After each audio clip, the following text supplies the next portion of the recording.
Hey there, Kristen Davis here. I am beyond excited to take you on a journey in this Hidden Gems segment of the IHM Senior Living Community. We have some special guests today that are going to take us from the history of its very start of this place all the way to what's happening currently and some really cool things yet to come. Our very first guest is Jennifer Meacham. She's an archivist director here at the IHM and knows everything from start to finish on what's happened here. She's going to show us a little sneak peek of the chapel, which is also considered the heart of the Mother House. Come with me, you're in for a treat. So Jennifer, I cannot tell you how excited I am for this part of the tour. Right behind these doors right here is the chapel, which I have heard is the heart of the Mother House, or lovingly, called the heart of the Mother House. Yes, even absolutely. like these doors behind us have a history, right? Absolutely. Every piece of the chapel has a history, from the doors you walk in that are made with black wood from a Bavarian forest. Everything really is special about the chapel, and it means so very much to the sisters and the residents here at the Mother House. Well, I am so excited. Why don't you lead the way, and let's I'm excited to show it to you. See what this is about. Come on in. Oh my goodness.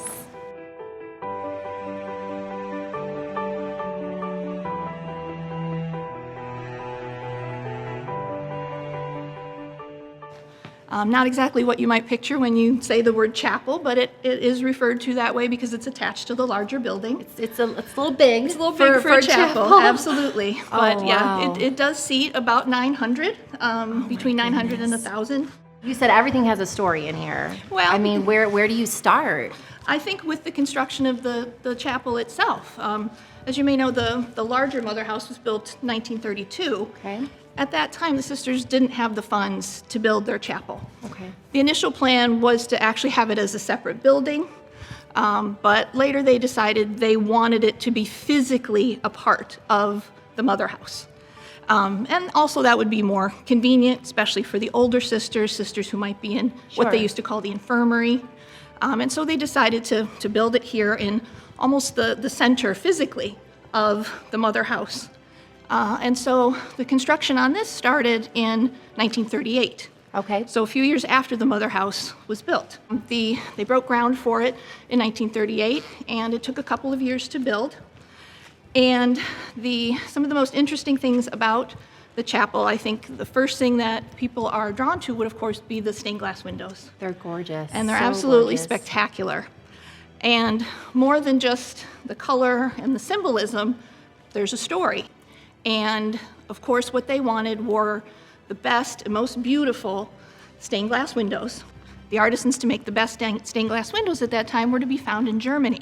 And they were on their way here, and literally World War II broke out. I was going to say that date. When you mentioned that date, I'm like, it was Germany. It was very tricky. It was very tricky. So, however, the rest of the windows had to be made here in the U.S. Okay. It was a sort of related company, but they could not have anything sent from Germany, obviously, for those years.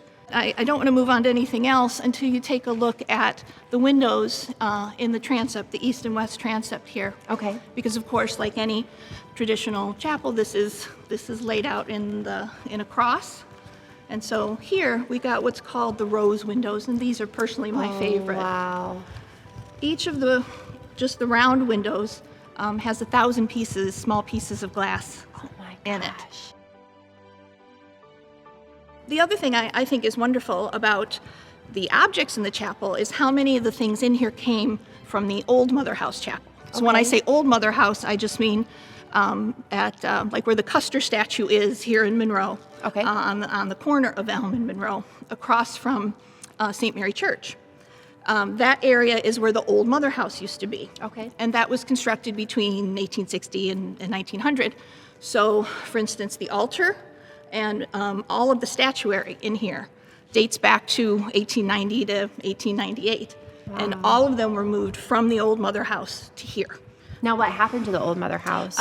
It was eventually torn down. Okay. But the reason that they moved out of it was because the Girls' Academy, which was across the street where St. Mary Catholic Central is now, that burned down in 1929. I heard there was a fire. Right. Okay. So when the boarding school burned down, the Mother House was okay, but this is 1929, and they had started building it in the 1860s. Sure. It was very much falling apart. Yes. And so they decided if they were going to build a new girls' academy, they should just start from scratch and build a new mother house. The good thing was they already owned this land. They had started acquiring the land around here for farming starting around 1902. Wow. So they didn't have to buy any more land. They just had to. It was ready to go. Exactly. Just needed to build. Yeah, they just had to build this very large Just structure. put this together. Exactly. You know, easy exactly. peasy. Right. So of course there's liturgy and Sunday Mass that takes place in here, but a lot more. The funerals for sisters when they pass take place in here. There's area in the back for the sisters to come in and view the body and say their final goodbyes and their final blessings. When a sister takes her vows, there's a big ceremony in here. I've actually participated, in so that, special. and it's really amazing. It's such a joyous occasion. And then every July they have Jubilee, which is a celebration of sisters who have served as IHMs for 50, 60, 70. There have even been 75 and 80 years. Oh my Sisters goodness. celebrating that, and that happens in here.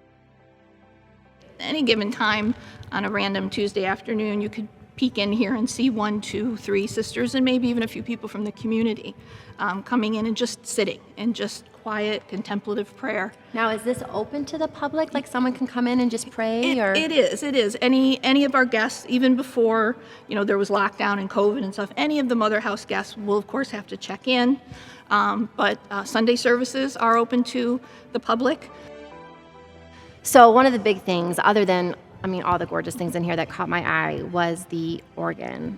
My grandpa actually built organs. Oh, he did the wow. woodwork, like the pipes. So like that really attracted me. Can you tell me about that? I think I can tell you a little bit about it. The chapel organ was built by a company out of Quebec, Cassavant Frères, Cassavant Brothers, and it was built for this space, in this space. Wow. It was physically constructed in. So they brought everything Exactly. here in pieces Yes. and put it together. Yes, and built it up there. Has 5,000 pipes. The sound is spectacular. Wow.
So now, correct me if this is wrong. Okay. We're standing in the heritage room, That's correct? correct. So this is by the archives, Yes. but not considered the archives. No, the archives is actual storage area So where we not have very fancy. No, 177 years worth of records, photos, and yes. Got you.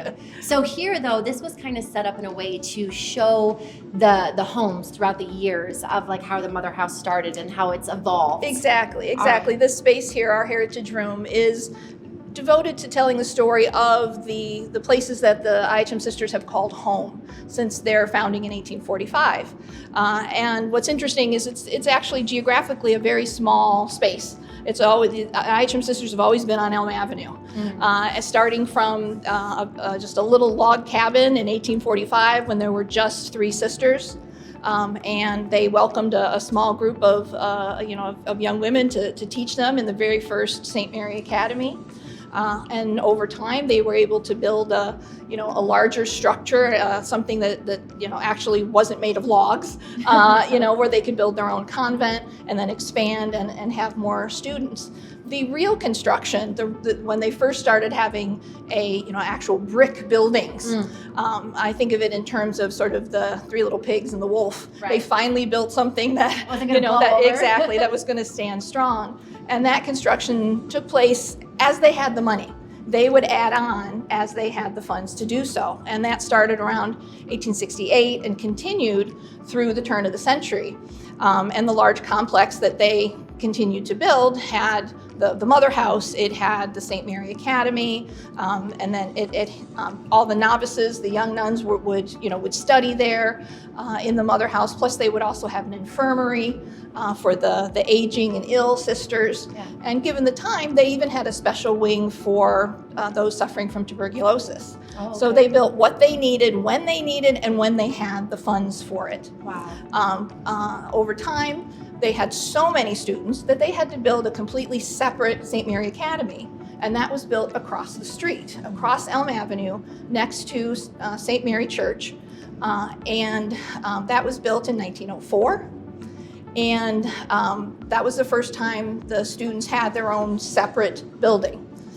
And unfortunately, that building burnt down in 1929. What was amazing and very fortunate was that there were no injuries, no deaths, but the building was a complete loss. One of the things that I think is very precious here in our collection is the only book that was pulled from the bricks and ashes afterwards. Wow. And we actually have that sort of burnt, waterlogged book in a case here on display. Wow. Just as a sort of, remembering, sure. Of everything that was lost, but everything that could have been. Sure. So everything, had to be rebuilt. And of course, they decided to rebuild the academy on this land and a brand new mother house. In addition to the physical buildings, there's, the land itself. The mother house, it's more like a complex. Mm-hmm. And in addition to the mother house itself, there was the St. Mary Academy. There was the Hall of the Divine Child, which mm-hmm. is now Norman Towers. Mm-hmm. But in addition to that, sisters also owned many acres of farmland. Wow. And it was not for profit. It was to feed. It fed the sisters. It fed the students. It fed students in Detroit. At various schools, sisters at convents, and all these places around the Metro Detroit area. So they were doing like farm to table before it was literally, even yes, a literally, thing. yes. And wow. So we have some nice artifacts from the old farms, and what closes out the sort of line that we have here telling the story of their home is the story of their sister's final resting place, St. Mary Cemetery. And the sign that's over there actually says cemeteries.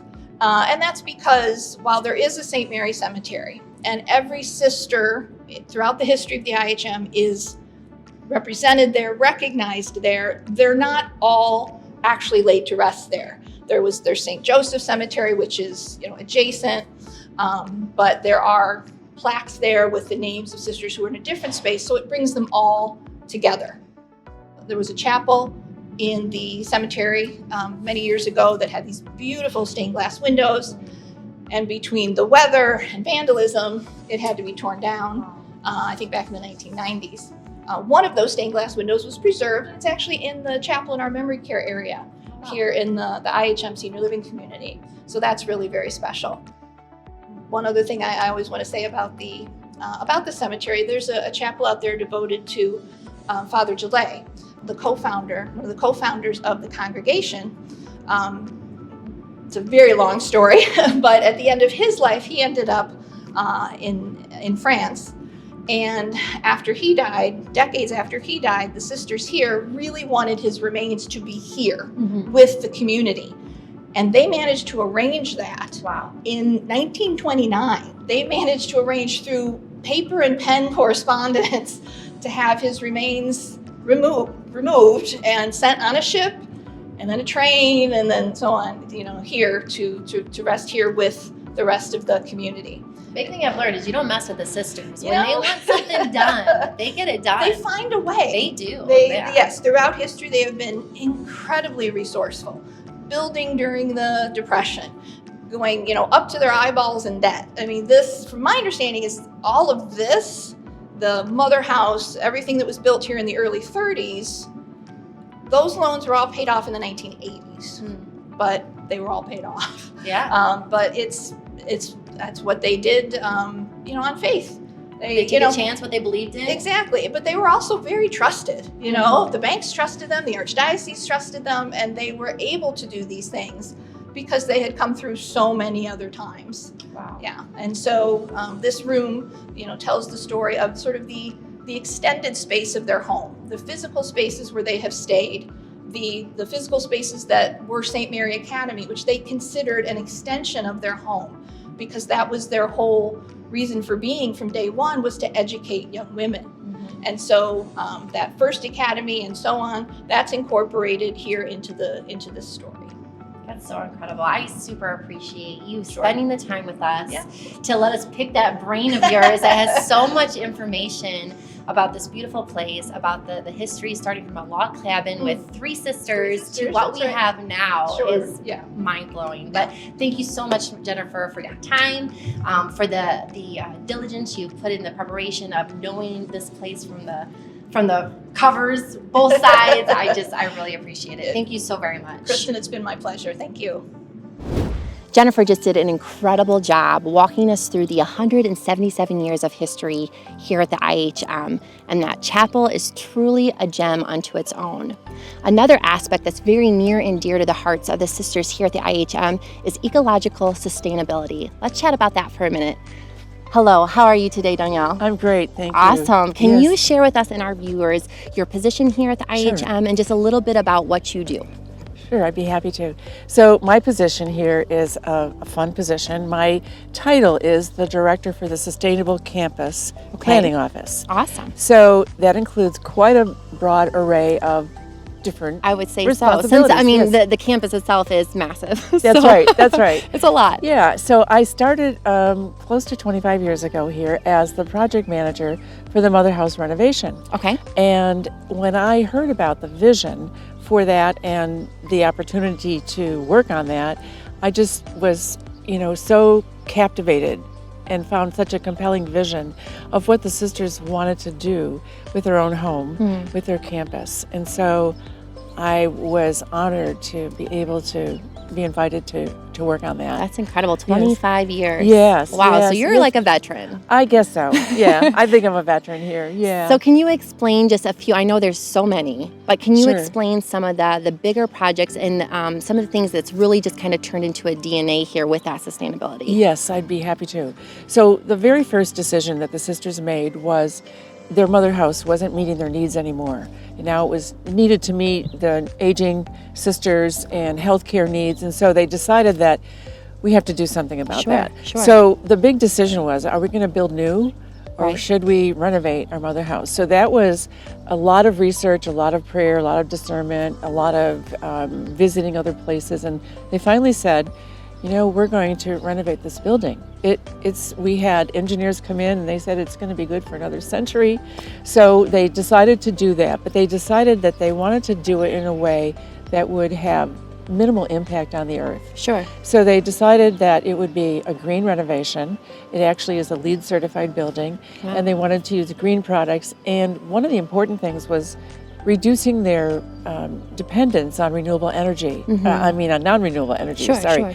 And so they instructed the engineers and their design team to look into different options. So they explored hydro, they explored solar, wind, and finally decided that the best option was to do geothermal, which is a heating and cooling, using the earth as kind of a radiator to heat and cool their building. And so that was a big decision, a very important one, and a very happy result, because it not only reduced their dependence on non-renewable energy, it reduced their energy costs. That's incredible. And can you, for our viewers' sake, because I did not know what that meant. Like I knew the idea of it, but I didn't know the depth of it. And you were kind of explaining a little bit of that to me, like with the prairies and where it is.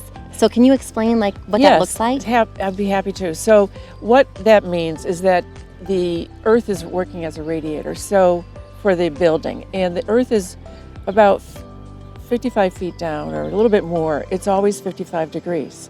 And so what that means is that they drilled 240 boreholes into the ground, and then they connected those through piping, and they inserted a water into that system and it comes into the building. So the earth is heating that water during the winter time. So when it comes in the building to heat the building, it only has to go, say, from 55 degrees to 72 degrees because it's already at a warmer temperature. Gotcha. Than what it would be at the surface. Exactly. And then in the summertime, it takes the heat from the building and puts it back into the ground as a heat sink, and it cools the building. How so clever. It's really amazing. And so the geothermal fields where all these boreholes are now covered over by a parking lot and by prairies. And the prairies are the ones that are in the front when you can kind of see when you drive by? Okay. Yes, they're the front prairies, and so that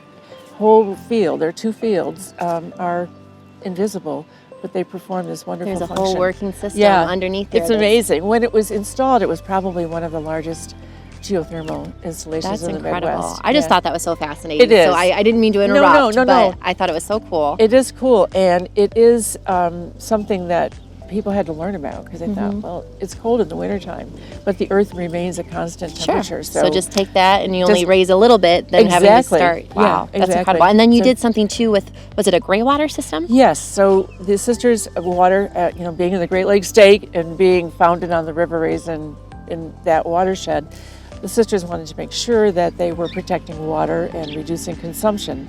So what they installed is a gray water system. That is a system that has a double piping setup, and it goes from all the sinks and showers in the building on that separate piping system. Is routed outside to a constructed wetland, which they built, which the engineers built. So the water goes into that wetland, it's processed through the wetland, and then it comes back into the building for flushing toilets. So the water is used twice. Absolutely. And it reduces their freshwater consumption by probably 50%. And again, it's so amazing that they're doing, because this is such a large place. Yes. And there are so many different, people in and out, and bathrooms, and I'm sure you may not. Do you have the number off the top of your head? We installed 305 bathrooms. Oh my gosh. So we added all those bathrooms, so every sister had her own private bath in her room, and then other guest bathrooms and so on, and still reduced water consumption. So 305 bathrooms, and you're like cutting that water usage in half. Exactly. That's incredible. Exactly. It was phenomenal. That's incredible. It was a while to get people to understand what it meant and to get municipalities. What water am I using? Right, and also, how do we approve this in terms of a zoning approval and so on. So it took some time educating all of the different parties that had to approve it, but they finally did. Now, another thing, and we're sitting close to it, is the garden. Now, that's even something that the public can get involved with as well, correct? This is the community garden. Okay. It is, in fact, they have a certified monarch way station here, but this is a garden area where the public can rent lots, different size lots, and come here and plant their garden for the summer. And it's a great opportunity for people to get outside, grow fresh food, be with others of like mind, and share recipes, tips on how to keep out certain critters that they don't want. So that has been here for a long time. They do use organic processes. It's not certified organic anymore. It was, but they still use all those kind of growing techniques to make sure it's an organic garden. Very neat. And then even like some of the chefs will sometimes use that as like a farm to table for the sisters here. Yes, exactly. To eat. Right, so they can, maybe some of the greens, some of the other vegetables, they can incorporate into the menu for the sisters in the mother house, so they can actually have that kind of produce right off of their own property. So I know we've talked about like heating, we've talked about the organic food. What about, wasn't there something with DTE that you guys did? Yes, this is great. We have a solar array on the campus. Perfect. 518 kilowatts. It's part of DTE's solar current program. You may know this, but all utilities are required to have a certain percentage of their energy portfolio to be renewable. And so when they opened up the application process for sites, like commercial sites like this, to have a solar array, we applied. And we were happy to be the second site. The first site was the college here in town. So we have a very large solar array, and we lease the property. The sisters lease the property to DTE, so they receive some income for this, and DTE gets benefit for having renewable energy here. So cool. Yeah. Again, I just love Yeah. how it's something that's been here for 177 years. How Yeah. you guys have just continued to evolve and change with the times to make sure that that longevity can continue. It's I know, very, and one of very the things admirable. that we had to learn how to do, once the building and the sites were ready and we moved in, we had to learn how to live in a green building. Well, sure. And so all of our practices and house cleaning and, recycling had to take on a new dimension, because now we have to commit to living that way, cleaning that way. And so we have a campus greening committee, and we have programs in over all the departments in the mother house. For example, using recycled content, paper for all of the paper products, using recycled containers when taking things out of the dining room. We don't buy any bottled water at all. We don't serve any bottled I water. noticed that. Like everything is Yeah. flat, porcelain, like everything Yeah, inside is, all glasses of water. We cleaning supplies. Also, we now use natural product cleaning supplies for this whole building. So a tremendous amount of recycling was done, and it was also required of all the subcontractors that they recycle their waste products and that they be very careful about specifying what the new products would be, because there's a lot of waste sometimes when they install new things. Sure. So that was a requirement in every bid contract, that they had to abide by that very strict requirement, and it was all measured and counted, and approximately probably 50% of the construction waste was recycled. Wow. So that was another thing that those companies now are using in their practice with the new clients. So again, something that Yeah. you kind of broaden the horizons of Right. the community to be lessen their footprint Right. and to be just smarter with the choices. And to continue to be educators. Absolutely. Yeah. This That just- is so incredible. That's in their DNA too. They are just Yeah. natural educators. Exactly, yeah. That's so great. Thank you so much You're for welcome. taking the time to share this with us, to help expand our horizons and our viewers' horizons. Right. And hopefully we can maybe lessen our footprint a little bit as well. Okay, good. Happy to do it. Thank you. Yes. Next, we've heard about the history. We've heard about this longevity and ecological sustainability.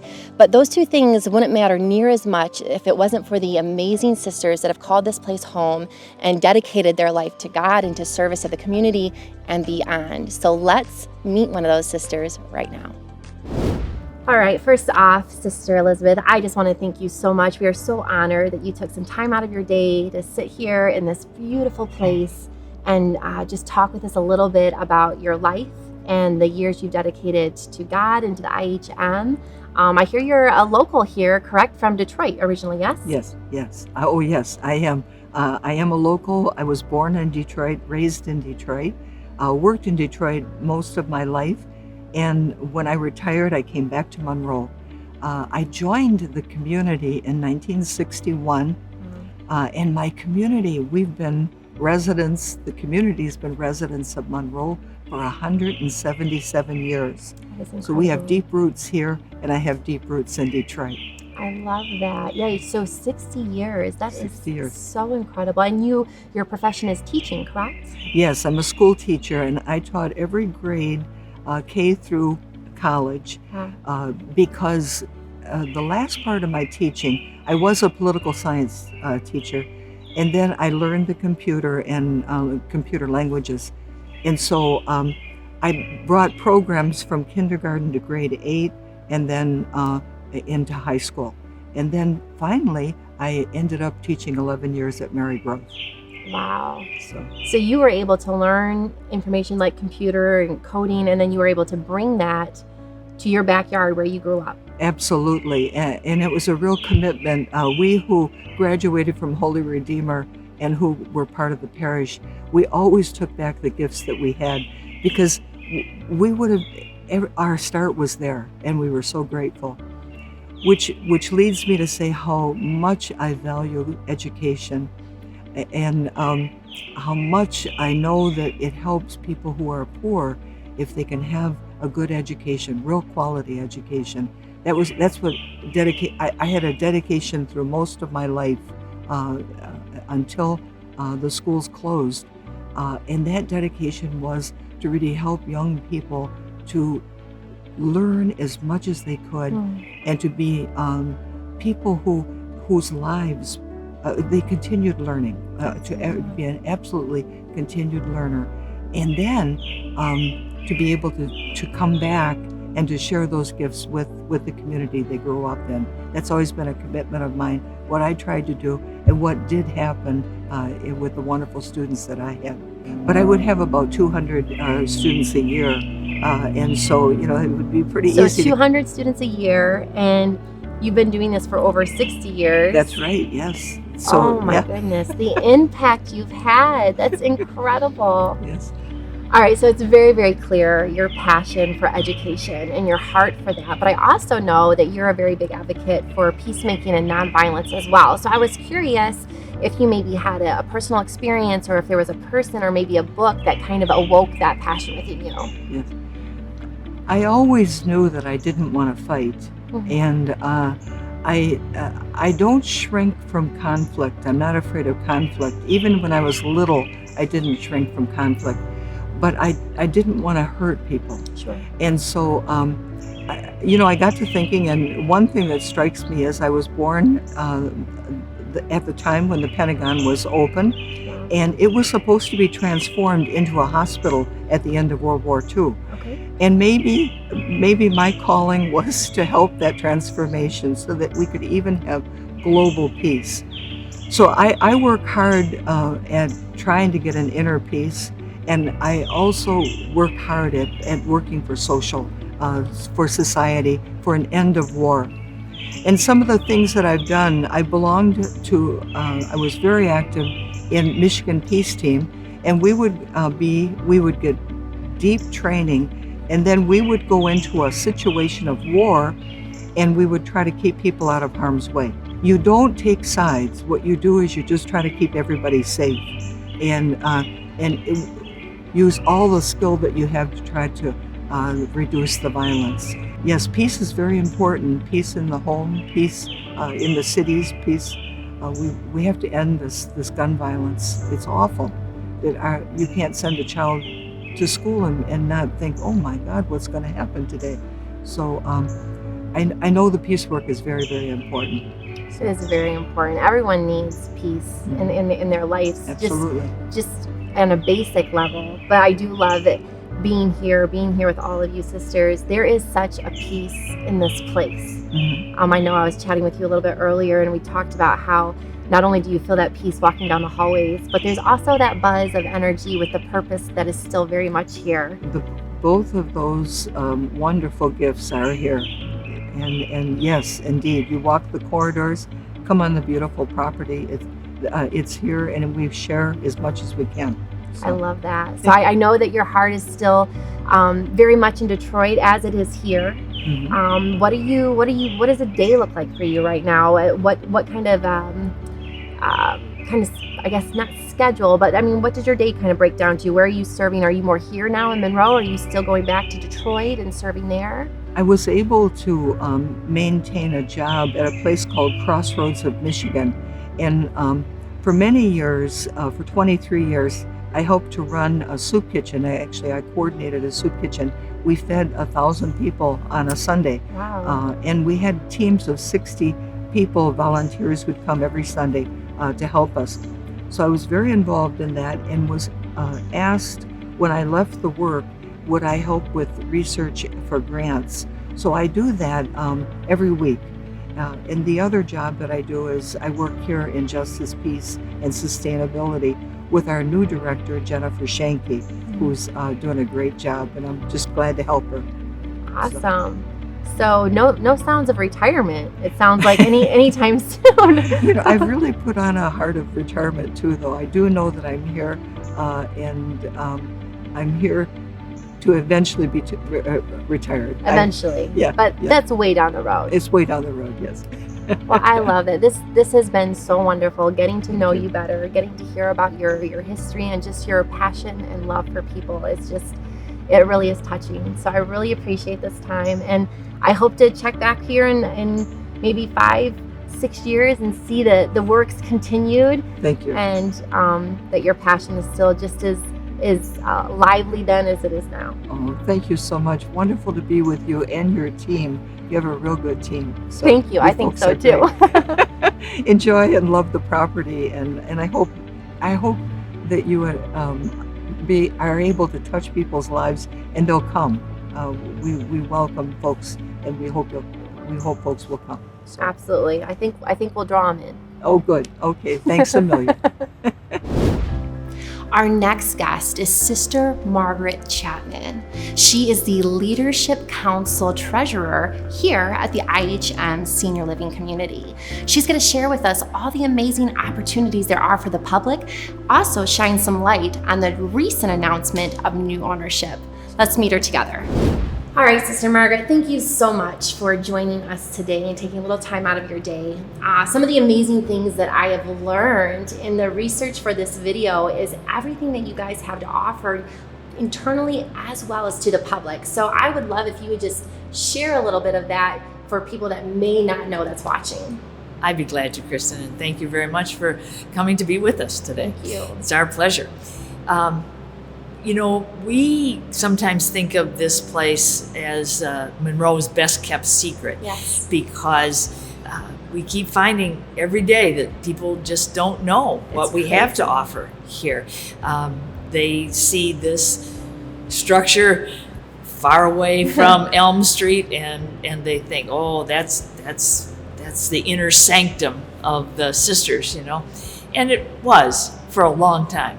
So, but now, for a long time, it seems like it's been open to the public in lots of really wonderful, service-oriented ways. So, it is called the IHM Senior Living Community now. Yes. And that's because we have evolved into what the state calls and everybody else is a continuing care retirement community. Okay. Meaning that we offer all levels of care and residence options. And not just the sisters. Not just to the the public. sisters, to the public. We have been since 2013 offering skilled nursing care. Wow. And temporary rehab, post knee surgeries or back surgeries or hip surgeries or things like that. We've been licensed since 2013 to provide that kind of care by both Medicare and Medicaid. Mm-hmm. So we have a number of beds in that category. Just a few years ago, we licensed our memory care unit. Wow. Which we named after one of our former presidents.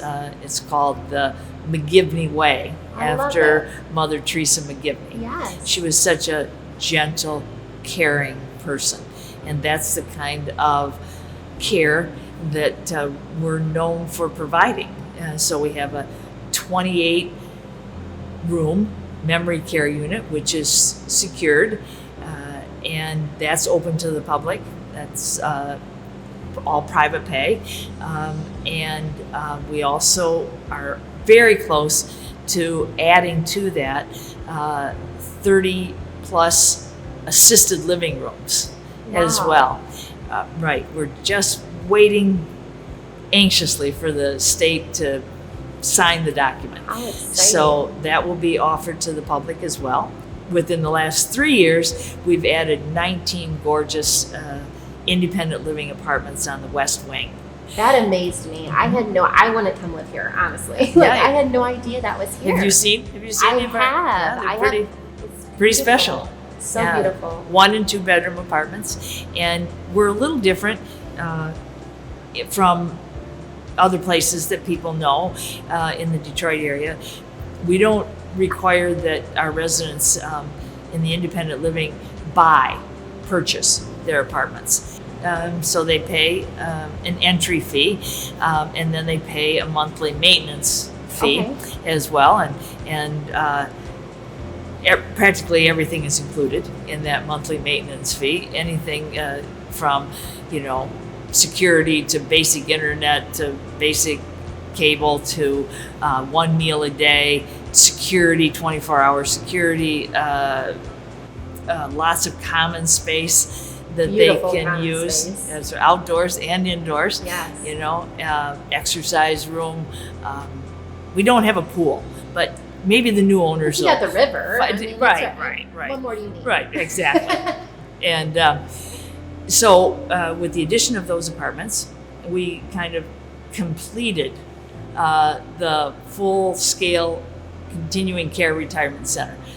So, and that it's all open to the public. I love that. You And know? what is so special that I found that warmed my heart was I met a gentleman here the other day where he was staying, he's still getting around well and doing well. So he was actually staying in one of the apartments, but then his wife required more medical care. So she's here getting the care she needs. Right. He has a place and they can see each other every day, just walk across, Exactly. have lunch, enjoy I mean, that's so special. For It I know is. taking care of my grandparents, that would have been so amazing. And it's all in the same building. Same place. They don't even have to go outside No. in the winter, So yeah, we actually have 2 male residents in the independent apartments whose wives are in memory care. I love that. In McGivney Way, and they're over there every day, and I see one of them, taking his wife on walks around the property, and it's so special. it is very, very special. That is That's so for sure. special. So Well, we think we have a lot to offer. Absolutely. And I love that we're able to share that with the public because, again, I don't think they know that. I mean, there's so many opportunities. Another thing that I did want to hit on, too, while I have you here with Sure. me is there was this big announcement just recently made about some new ownership coming on board. Can you share a little bit about that transition and what us as the public have to look forward to?